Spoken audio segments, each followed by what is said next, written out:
안녕하십니까. 정치의 탄생의 함재봉입니다. 오늘은 23번째 시간인데요. 제목을 민족이란 무엇인가로 잡아왔습니다. 이번 시간하고 다음 시간에 연달아서 이 민족주의라는 이념이 언제 나왔고 어떻게 만들어졌고, 특히 그 민족이란 개념이 왜 만들어졌고, 구체적으로 어떻게 그 민족이라는 것이 사용이 되고 있으며, 우리가 말하는 민족주의는 정확히 무슨 얘기인지, 그리고 민족과 인종은 뭐가 다른지, 이런 부분에 대해서 함께 살펴보겠습니다. 한국의 정치, 세계의 정치가 다 그렇지만 특히 한국의 정치를 이해하는 데 있어서 민족이라는 개념을 이해하지 않고서는, 민족주의를 이해하지 않고서는 참 설명하기가 힘듭니다. 그렇지만 동시에 민족주의가 정확히 무엇이고 민족이 정확히 무엇인지 우리가 과연 제대로 알고 사용하고 있는 것인지, 오늘 이 시간 그리고 다음 시간을 통해서 함께 살펴보도록 하겠습니다. 정치의 탄생, 이제 시작하겠습니다.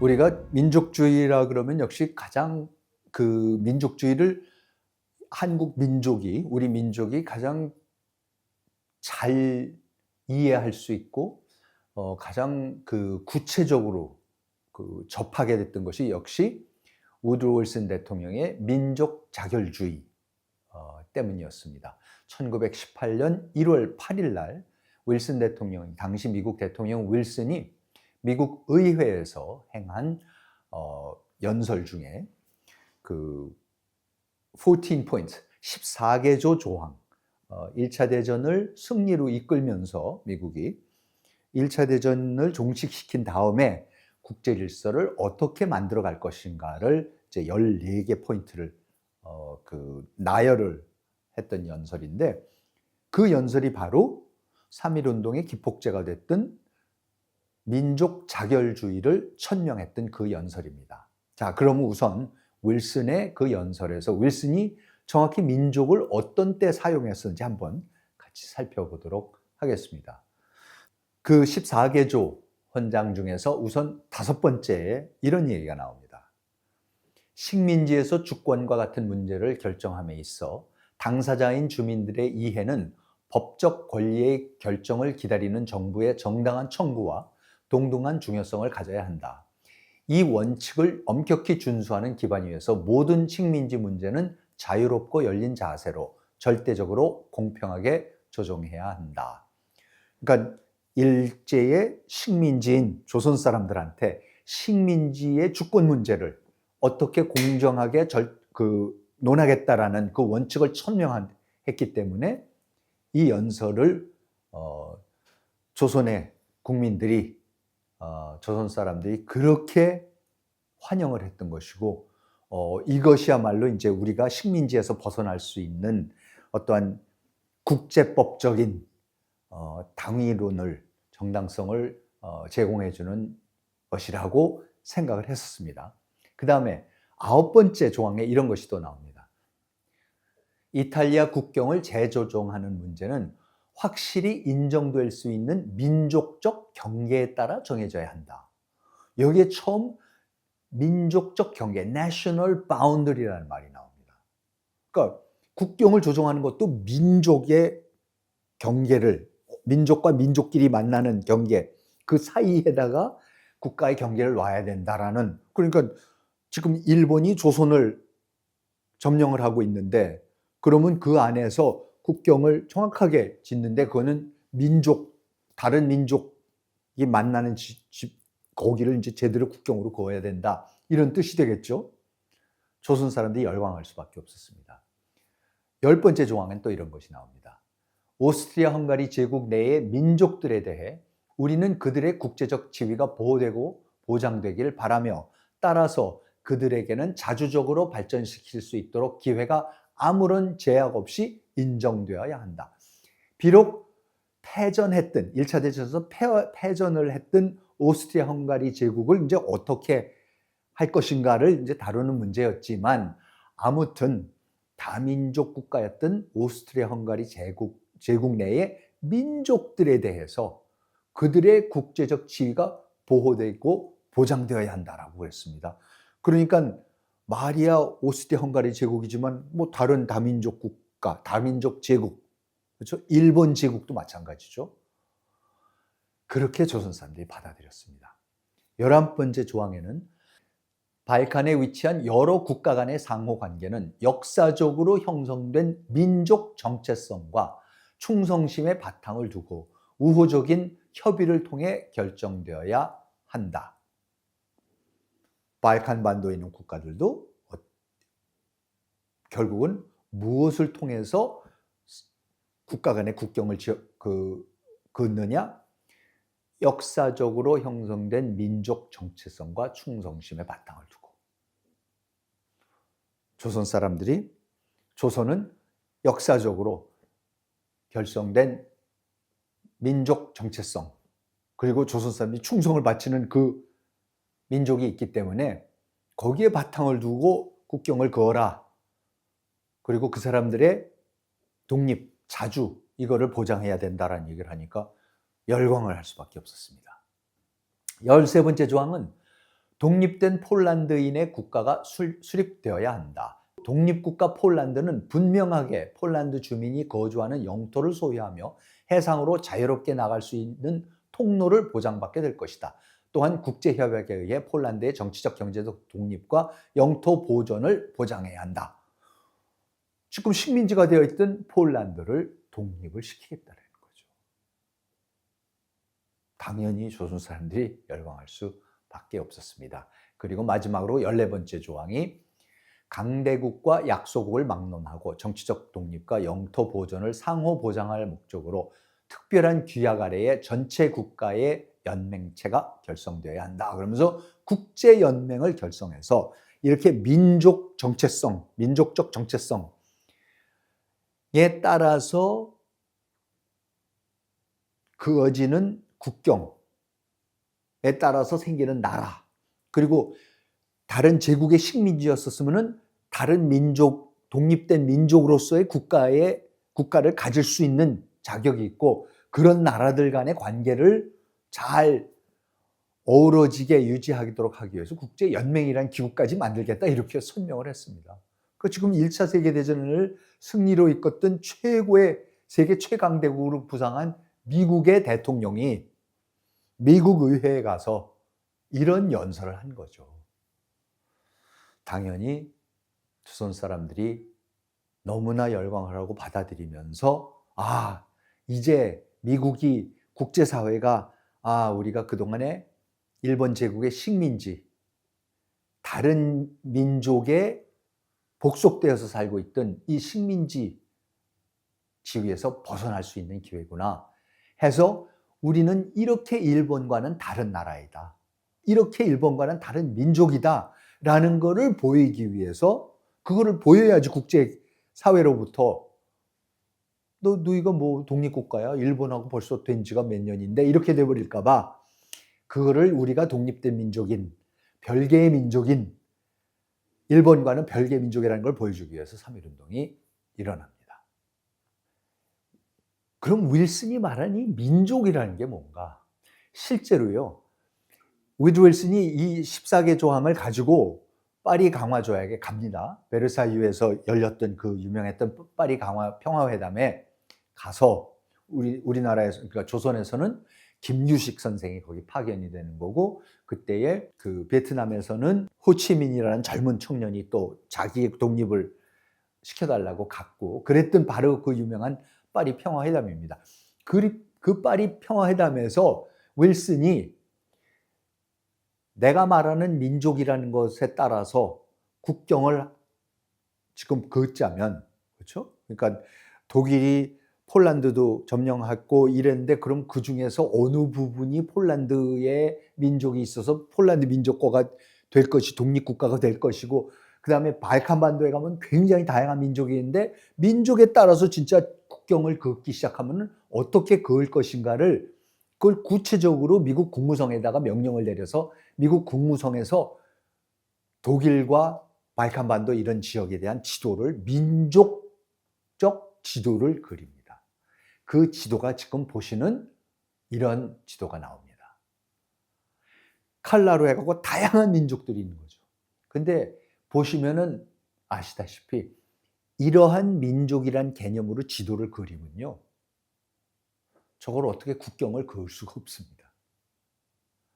온 동네 마을, 아무리 작은 마을도 그 사이를 다 뚫고서 국경이 지나가야 됩니다.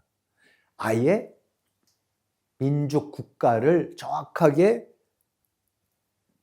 규정할 수 없는, 그 국경을 획정할 수 없을 만큼 섞여 있습니다. 그래서 사실은 민족의 분포에 따라서 국경을 긋겠다라는 우조 윌슨의 민족 자결주의는 그 측면에서는 완전히 실패로 돌아갑니다. 그리고 그때 그었던, 그리고 그 후에 2차 대전을 통해서 또 다시 그어졌던 그 국경들이 지금도 끊임없는 인종분쟁, 민족분쟁을 일으키고 있는 원인이 되고 있습니다. 사실 해결책이 없는 문제들입니다. 이 민족 자결주의가 인종에 따라서, 민족에 따라서 국경을 그어야 된다라는 그 실험은 비록 유럽에서는, 소아시아에서는 실패하지만 놀라운 성공을 거둔 것은 바로 미국에서입니다.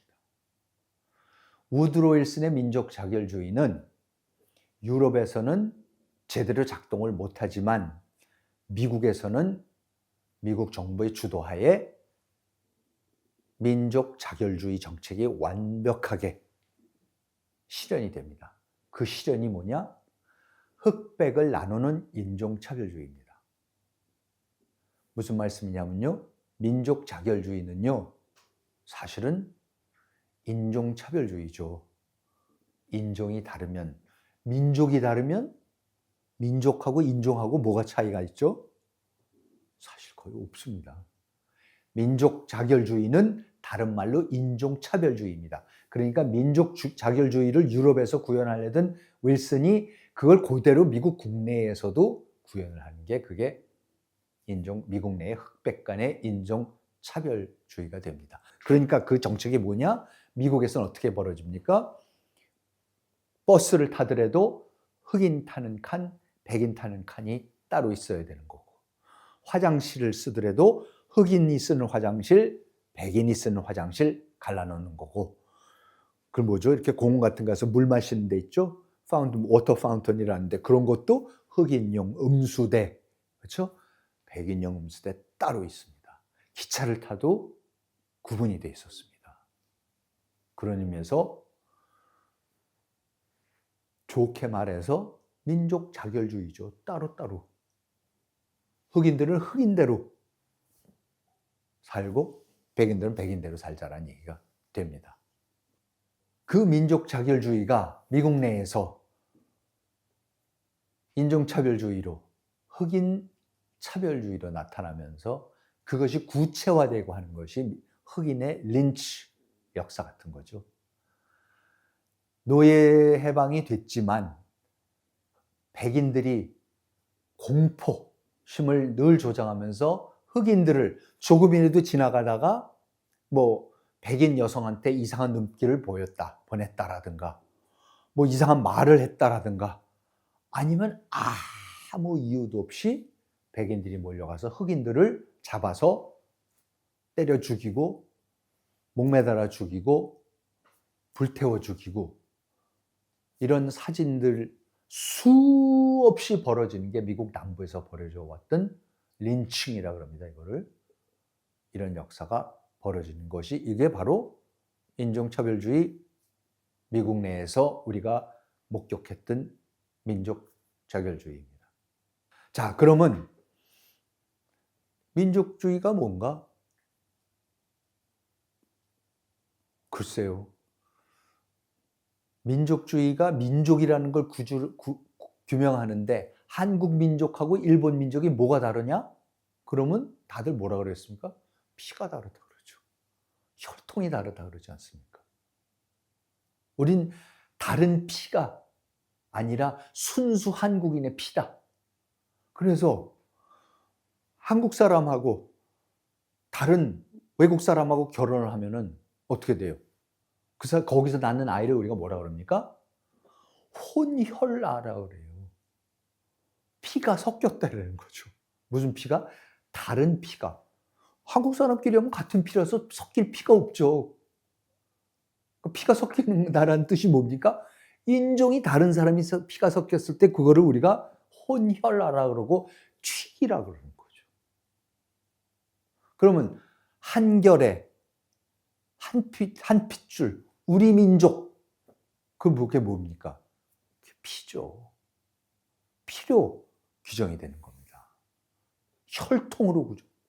그러니까 한국 사람이 누구냐, 미국 사람이 누구냐, 일본 사람이 누구냐, 중국 사람이 누구냐, 독일 사람이 누구냐 했을 때 우리가 뭐라 그래요? 서로가 피가 다르다.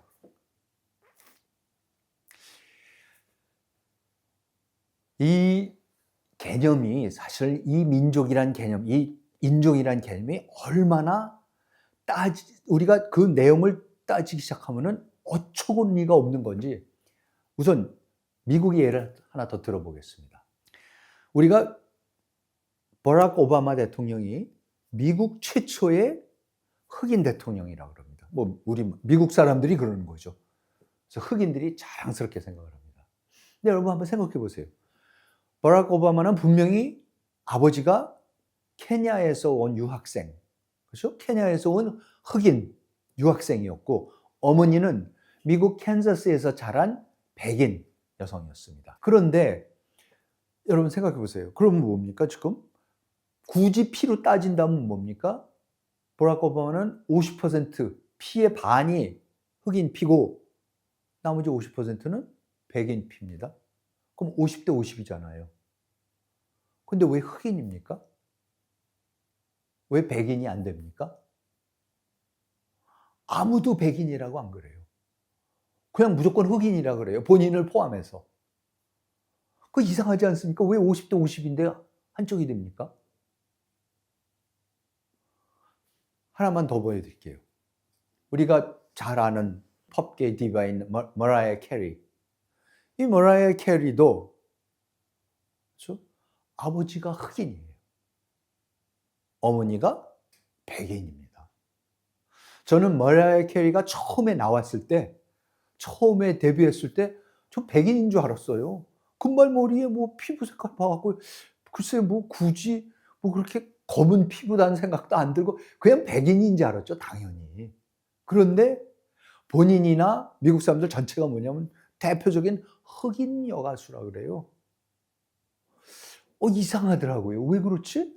왜 50대 50인데 흑인이지 또? 왜 그렇습니까?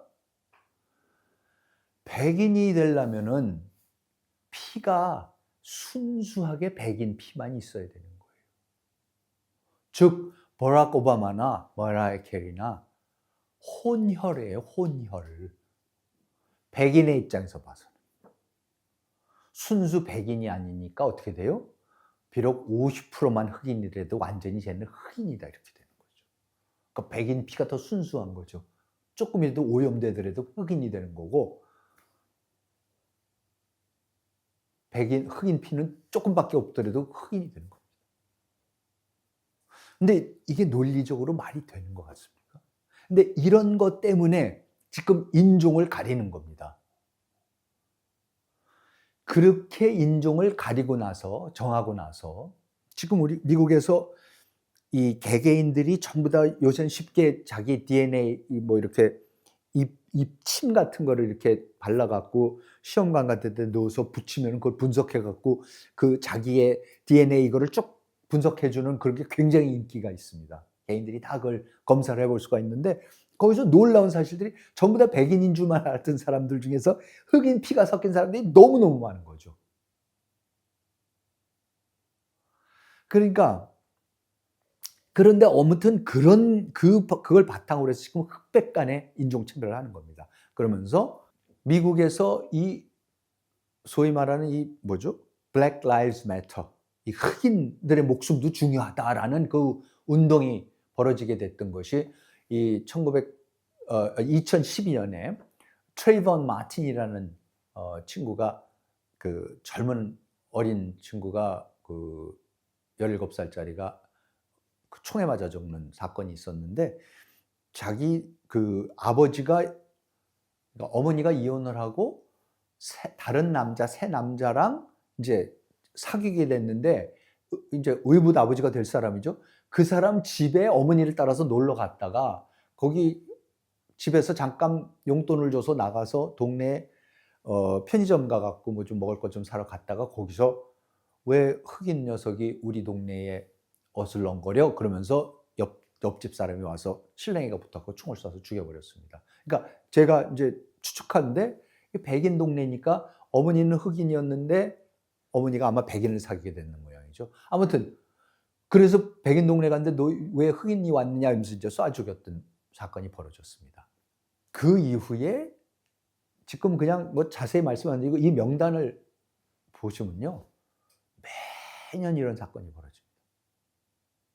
흑인들이 전혀 아무것도 안 했는데 그냥 총에 맞아 죽는 경찰 뭐 총에 맞아 죽고 누구 옆집 사람 총에 맞아 죽고 하는 일들이 끊임없이 벌어지기 시작합니다. 그리고 이제 그 결정타가 됐던 것은 아시는 조지 플로이드의 죽음이죠. 이 사람을 이제 경찰들이 잡아서 뭐 이제 운전하는 것 때문에 위반 때문에 잡아갖고 그 잡아서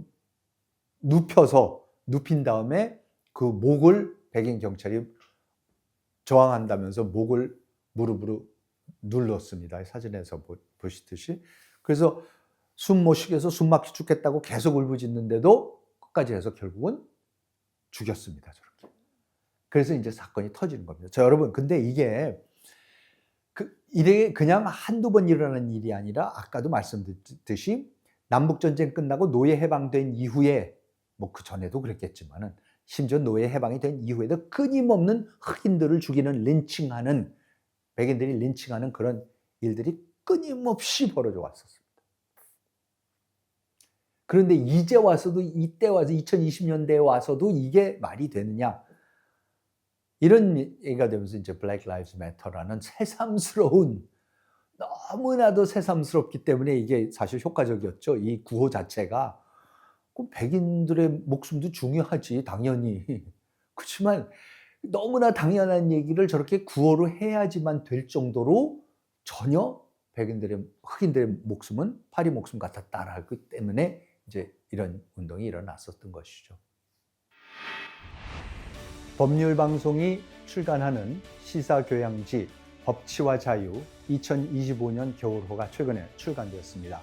법치와 자유는 우리 사회가 직면하고 있는 법치의 문제들을 가장 냉철한 시각에서 바라보고 있는 전문지입니다.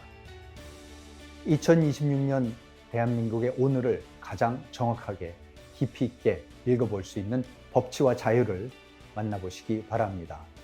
이제는 온라인으로도 편하게 읽어보실 수 있습니다.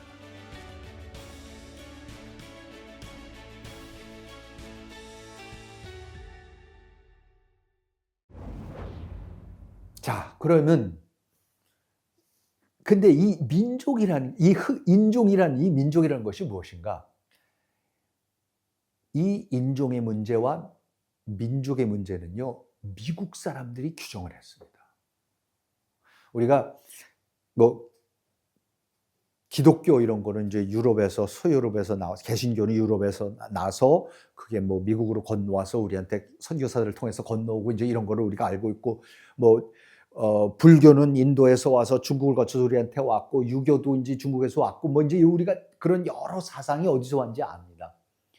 민족주의, 지금 우리가 알고 있는 이 인종주의, 민족주의는 미국에서 만든 겁니다. 원래 우리가 알고 있는 내셔널리즘이라는 것은 독일에서 18세기에 만들어진 거지만 그것이 정책적으로 국가의 법에 따라서 구현이 돼갖고 인종이라는 건 이런 것이다 라고 규정짓고 그거에 따라서 교육받는 거, 나라로부터 보건, 의료, 치료를 받는 거, 이 모든 것이 영향을 받기 시작하고 국가 정책 전체가 인종이 뭐냐에 따라서 그걸 알아야만 되는, 나라가 끊임없이 물어보고 그걸 알아야 되는 그러한 인종주의는 미국만이 갖고 있습니다. 그러면 이 인종주의가 미국만의 민족주의, 이제 제가 왜 민족주의와 인종주의가 같은지 말씀을 더 자세히 드리겠지만, 우선 인종주의가 도대체 어디서 나온 거고 왜 미국서 이게 만들어졌는가를 우리가 한번 살펴볼 필요가 있습니다. 미국이란 나라는 청교도들부터 시작해서 이제 건너오기 시작해서 17세기부터 일찌감치 건너오기 시작해서 미국의 동북부에 뭐 저 위에 메인에서부터 뭐 커네디컷, 매사추세츠 해갖고 버지니아주까지 13개 주가 형성이 되고 영국의 식민지로, 그 다음에 그 사람들이 결국 독립전쟁을 벌여서 영국하고 싸워서 영국을 축출해내고 독립국가가 됩니다. 그러고 나서는 그 13개 주가 독립을 한 다음에 그 다음에 3대 대통령 제퍼슨 때 되면 그 유명한 독립선언서를 초안했던 그 제퍼슨이 대통령이 3대 대통령이 되고 나서는 그 당시 유럽을 상대로 전쟁을 벌이고 있던 나폴레옹으로부터, 나폴레옹이 전쟁하는 돈을 조달할 필요가 있어갖고 미국의 프랑스 사람들이 일찌감치 건너가갖고 지금의 루이지애나가 지금 미국의 중부 전체를 해갖고 카나다 국경까지 있었던, 사실 그땐 카나다 국경도 없으니까 더 넘는 엄청난 땅을, 그 땅을 미국에다가 헐값으로 팝니다. 그래서 미국이 갑자기 루이지애나 퍼체스를 통해 가지고 원래 있었던 13개 주의 몇 배가 되는 땅을 얻게 되고, 그러고는 이제 그때부터 점점 서쪽으로 소위 개척을 해 나가면서 멕시코로부터 지금의 뉴멕시코, 아리조나, 캘리포니아 이거를 전부 다 뺐고, 전쟁을 통해서 뺏으면서 결국은 대서양에서 태평양에 이르는 그런 국가를 건설하죠. 그런 엄청난 영토를 얻었습니다. 그런데 사실은 원래 13개 주, 그 다음에 이제 중부 조금 시작되는 뭐 오하이오 이 정도까지는 그래도 어느 정도 식민이 된 거죠. 사람들을 심었던 거죠. 그래서 어느 정도 사람들이 인구가 있었지만 새로 열린 그 땅은 아메리칸 인디언들을 빼놓고는 아무도 살지 않았습니다. 그러니까 그때부터 미국 사람들이, 백인들이 하나씩 점령, 우리가 보는 서부 할극에 나오듯이 이제 뭐죠? 그 마차들 타고 가족들을 데리고 가면서 인디안들과 싸우면서 끊임없이 서부로 나가면서 가서 넓은 땅을 차지하고 농사를 짓기 시작하고 인디안들과 싸우고 뭐 보안관을 만들어서 악당들과 싸우고 총싸움 결투하고 하고 이제 그런 그 서부 개척 시대가 활짝 열리게 됩니다. 이때 미국 사람들이 서부로 자기네가 나가면서 어떻게 우리한테는 이렇게 넓고 이렇게 광활하고 이렇게 풍요로운 땅이 도대체 생길 수가 있는가? 이거는 분명히 하나님이, 신이 우리한테 특별한, 미국이란 나라에 특별한 축복을 내리신 것이다. 그래서 그때부터 이 사람들이 뭐라 그러냐면 manifest destiny라고 그럽니다. 그게 뭐냐면 destiny라는 거는 운명이죠. 근데 manifest라는 거는 보여지는, 노출된, 미리 알려진. 그러니까 운명이라는 건 원래 알 수가 없는 거거든요. 나의 운명은 겪어봐야지 아는 거지, 미리 나의 운명이 뭐라는 걸 알면 운명이 아니죠, 사실은. 그런데 이 사람들은 뭐냐면, 야, 우리의 운명은 하나님이 너무 노골적으로 보여주셨다. 이걸 다 차지해라 그러신 거다. 그래서 영어의 표현에서 from sea to shining sea, 바다에서 그 물결 치는 그 햇볕이 반짝이는 그 바다까지, 그 뭐냐면 대서양에서 태평양까지 이건 다 우리 거다. 하나님이 우리 거라고 노골적으로 보여주신 거다. 그래서 우리는 그 운명을, 저는 그걸 천명이라 그럽니다. 진짜 중국식 천명이죠. 그냥 하늘의 뜻이다 이건. 그러면서 나가는 겁니다. 그래서 그런, 여기 보시는 그 유명한 그 당시에 그림을 보면 이 운명의 여신이, Manifest Destiny, 그 여신이 서부로 가는 그 백인들을 앞장서서 데리고 서부로 미국의 운명을, 뭐라고 그러죠? 운명을 실현시키기 위해서 이제 나가는 그런 유명한 그림이 미국 국회의사당에 걸려 있고 그렇습니다. 자, 그런데 이렇게 가고 있는데 뭐가 문제가 되기 시작하냐면요. 남북 전쟁이 끝나고 그리고 남북 전쟁이 1861년에서 1865년까지 4년 동안 벌어집니다. 그러면 이 과정에서 노예들이 해방이 됩니다. 주로 남부주들이 노예로 갖고 있은 소유했던 그 노예들이 해방이 된다는 거 뭐냐면 그 사람들도 미국의 국민이 되는 거예요. 미국의 시민이 되는 겁니다. 제가 가끔 가다가 우리 조선 말기에 노비 해방됐을 때 얘기를 여기랑 비유를 많이 가끔 가다 하는데 뭐냐면은 이때의 흑인들이 그동안은 전부 다 노예였기 때문에 그냥 외자 이름밖에 없고 이랬었는데 이 사람들이 해방이 돼서 공식적으로 이제 국민이 되고 미국 시민이 되니까 어떻게 됩니까?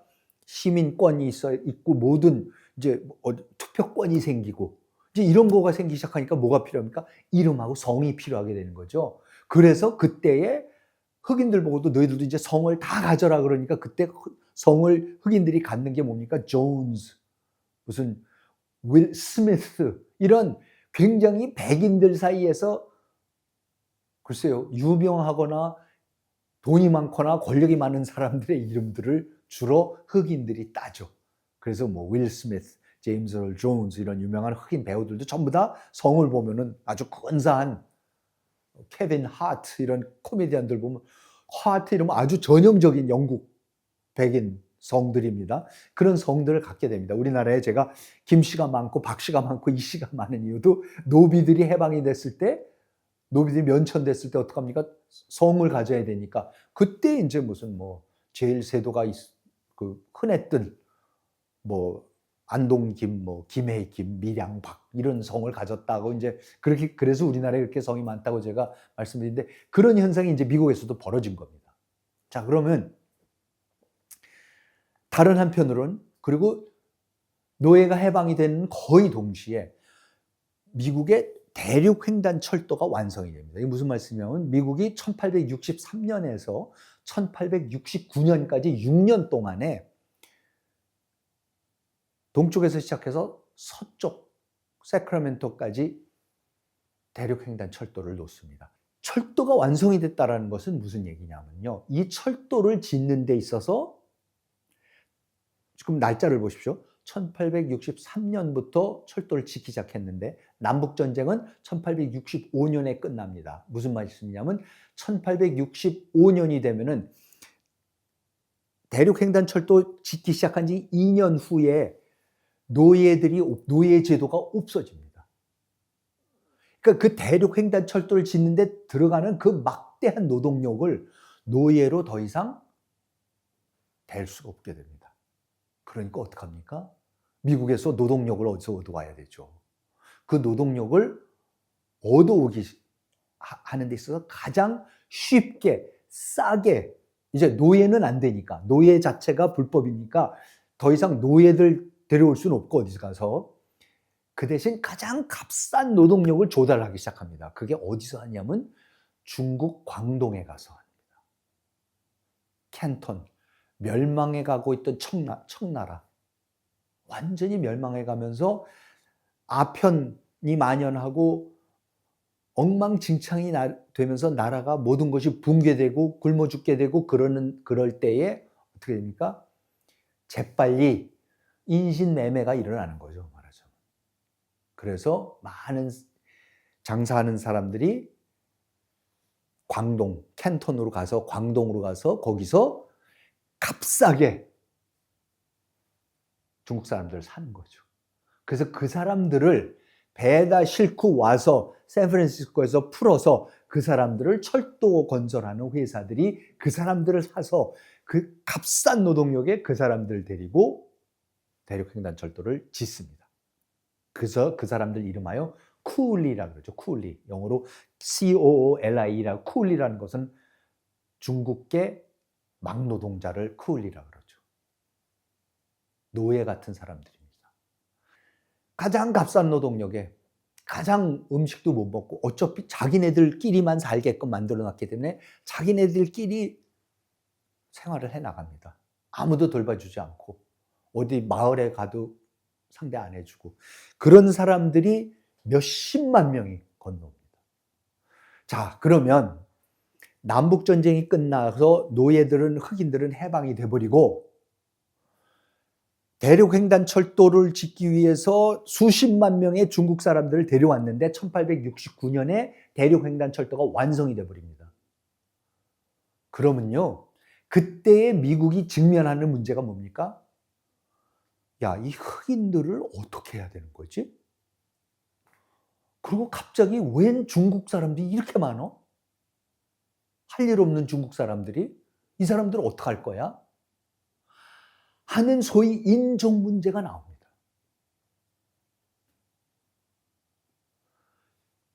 그러면서 이때에 중국인 배척법이라는 걸 만듭니다. Chinese Exclusion Act, 중국인 배척법이라는 법이 미국 의회를 통과합니다. 미국의 입법 역사상, 미국 역사상 어떤 특정한 법안이 그 법안의 특정 인종을 명시해서 어떤 특정 인종만을 상대로 한다라는 법을 제정한 적은 이때가 유일무이합니다.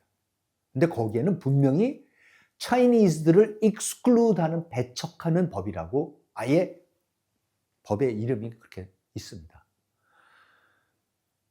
무슨 법이었냐? 더 이상 중국으로부터는 우리 이민을 받으면 안 된다라는 겁니다. 여러분, 이 법이 언제 폐지가 되는지 아십니까? 그러니까 중국 사람들의 이민이 다시 허용이 되는 게 언제인지 아세요? 1943년입니다. 동양 사람들은 사실은 이민을 못 가는 겁니다. 미국에서 받아들여주지 않는 겁니다. 그러니까 저는 우리 역사를 공부하는 데 있어서도 예를 들어서 서재필 박사가 1880년대에 말에 미국 시민권을 획득을 하거든요. 서광범 씨도 미국 시민권을 획득을 합니다. 그런데 어떻게 그걸 획득을 할 수 있었는지, 물론 이 법안이 중국 사람들이 안 된다는 거였지만은 사실 일본 사람, 조선 사람들 다 도매꿈으로 넘어갔었습니다. 그런데 어떻게 이분들은 그 와중에도 시민권을 획득했고, 특히 서재필 박사 같은 분은 백인 여성하고 결혼까지 하지 않습니까? 아주 명문 집안에. 그러니까 이런 거를 보면 사실 여기저기 그런 그 인종차별주의가 나름대로 좀 빈틈이 있었던 것 같기는 하지만은 아무튼 이런 문제를 우리가 역사를 지금 공부하는 데 있어서도 훨씬 더 면밀하게 들여다볼 필요가 있습니다. 왜 그분들이 갖고 있었을까? 한국 조선 사람들은 있었고 중국 사람들은 가질 수가 없었는데. 자, 아무튼 이러면서 그 당시에 이 사파들, 신문이나 이런 데 나는 사파들도 보이고 그러지만은 지금 이 그림 보시면은 엉클 샘, 미국을 상징하는 엉클 샘이라는, 그렇죠? 그 사람이 중국 사람들을 엉덩이를 뻥 쳐면서 야, 너희들 꺼져. 우리 나라에서 나가 이러는 거죠.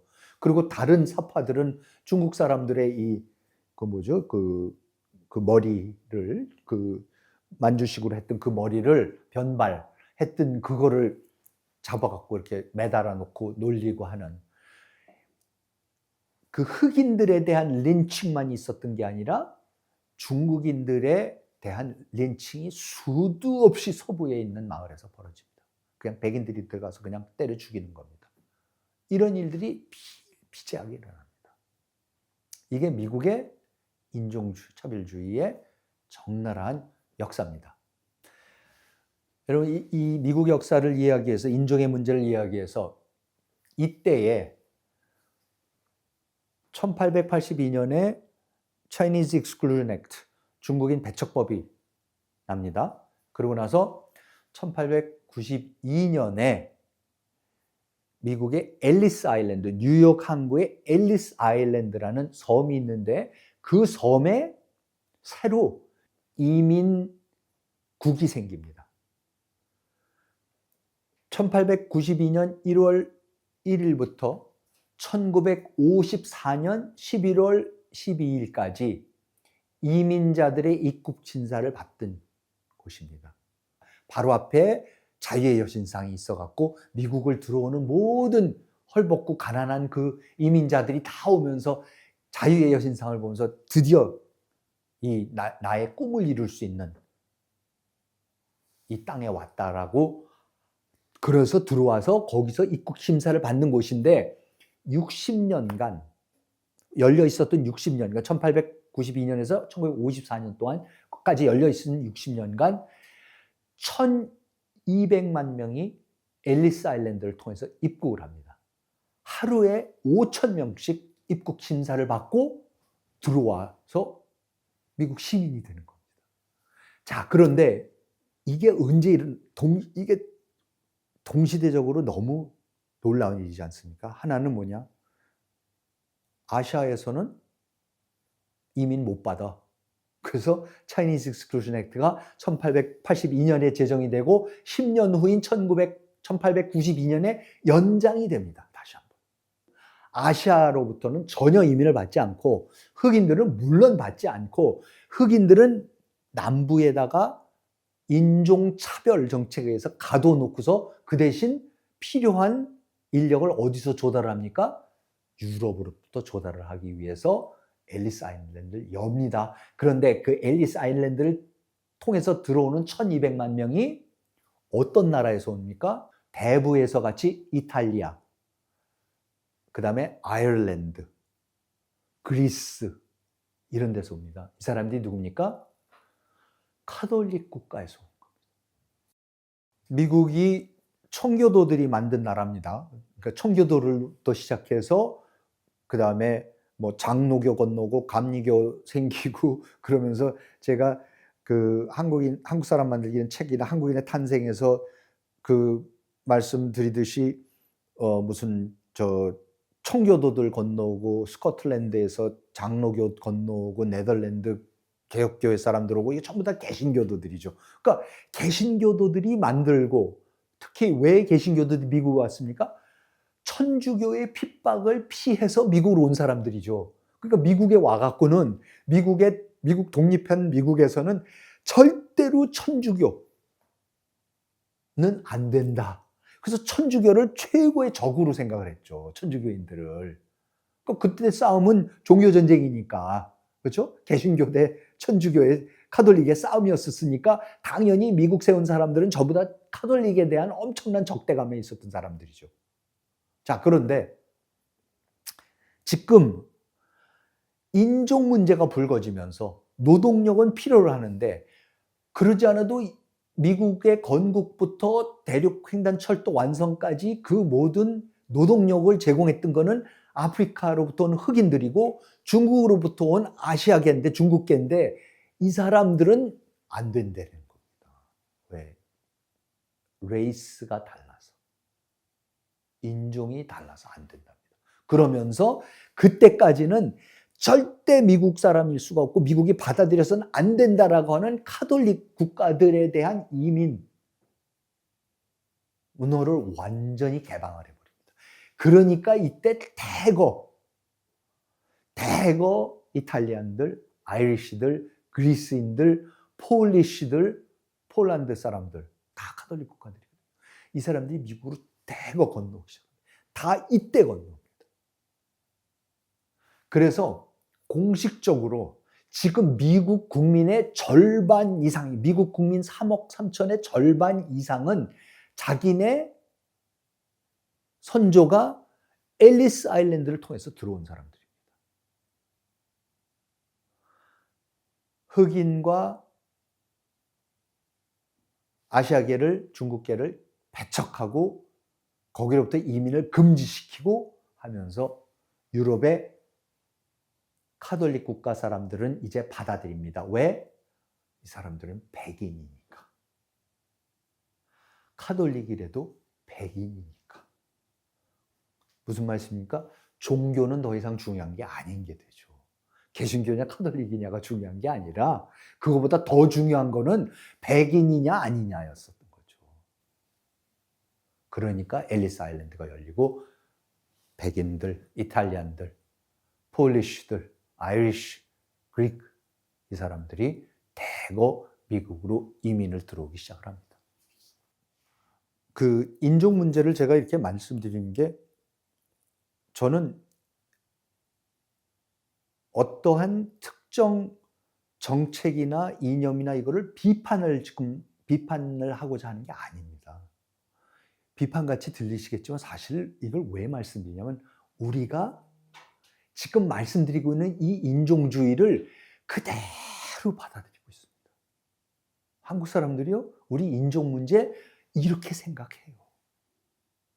지금 다른 나라로부터 이민 문제 이렇게 생각해요. 다문화 국가, 다문화주의에 대해서 이렇게 생각해요. 한국의 많은 지식인들도 많은 사람들이 야, 다른 인종이 들어오면은 이거 다른 인종이 들어오면 이거 안 돼. 그런데 어떤 인종은 괜찮을 것 같아? 조선족은 괜찮을 것 같아. 왜? 같은 피를 나눈. 근데 조선족하고 우리가 글쎄요, 피를 언제부터 어디까지 나눈 걸로 치는지 모르겠지만 언제부터 중국에 가서 살던 사람인지 모르겠는데 그 본인들도 중국 사람이라고 생각을 하는데도 우리는 조선족은 뭔가 우리가 피가 같은 나는 뭐고 이렇게 생각들을 하고 아닌 사람들 특히 피부색이 다른 피부색이 검으면 엄청난 차별을 합니다. 왜? 우리가 백인 줄 알거든요. 그러니까 미국의 백인들이 흑인 피가 50%만 섞여도 튀기라고 그러고 흑인이라고 하듯이 우리도 소위 한국 사람이 아닌 다른 피가 섞이면 저거 혼혈아. 튀기라고 그러고 차별합니다. 그 논리가, 그 논리만이 아니죠. 거의 그냥 자동적인 반응이 나오는 당연하다고 생각하는 이 논리가 도대체 언제 만들어진 거고 어디서 만들어진 것인가? 그게 자유민주주의를 가장 잘 구현하고 있고 자유시장 경제를 가장 잘 구현하고 전 세계 최강대국이고 지금 우리의 동맹이고 우리한테 기독교를 전수를 해줬고 우리가 수많은 학교와 병원과 모든 것을 지어줬고 아직도 놀라운 모델이 되고 있고 우리랑 더 이상 끈끈할 수 없는 그런 관계를 맺고 있는 미국이란 나라에서 만들어진 이념과 논리와 개념이고 그것이 우리 사이에 완전히 스며들어 있습니다. 사실 인종차별주의 극복하는 거요, 인종주의 굉장히 어렵습니다. 글쎄요, 가능한지조차도 사실 모르겠습니다. 그렇지만 우리가 지금 알고 있고 실천하고 있는 이 인종주의, 이 민족주의의 논리가 무엇인지만큼은 우리가 정확히 알아야 되는 것이고 따라서 거기서 어떤 부분은 우리가 그래도 없애든지 줄이든지 최소한 해야 되는 거고 이런 것까지는 하지 말아야 되고 어떤 부분 우리가 없앨 수 없는 부분이고 이런 거를 우리가 가려낼 줄 알고 그런 거를 바탕으로 해서 이민 정책이 됐든 다른 인종 정책이 됐든 다른 나라와의 관계가 됐든 그리고 과연 무엇이 누가 한국 사람인지 어디까지가 한국 사람인지 이 문제를 논하는 데 있어서 우리가 훨씬 더 깊이 있는 숙고를 해야 되는 거고 그리고 토론을 해봐야 되는 문제라고 저는 생각해서 굳이 지금 이 문제를 인종이란 무엇인가, 민족이란 무엇인가 이 문제를 제기하고 있는 것입니다. 네, 다음 시간에는 미국에서 그 인종 문제가 이렇게 막연히 규정되는 것이 아니라 법안을 통해서 특히 미국의 대법원 판결을 통해서 구체적으로 법제화되는 과정을 살펴보겠습니다. 그 과정을 통해서 미국의 인종주의 그리고 그거를 배운 우리의 민족주의가 뿌리를 내리고 공고해지기 시작합니다. 그 내용 다음 주에 함께 살펴보도록 하겠습니다. 네, 오늘 23번째 정치의 탄생 이만 마치도록 하겠습니다. 함께 해주셔서 감사합니다.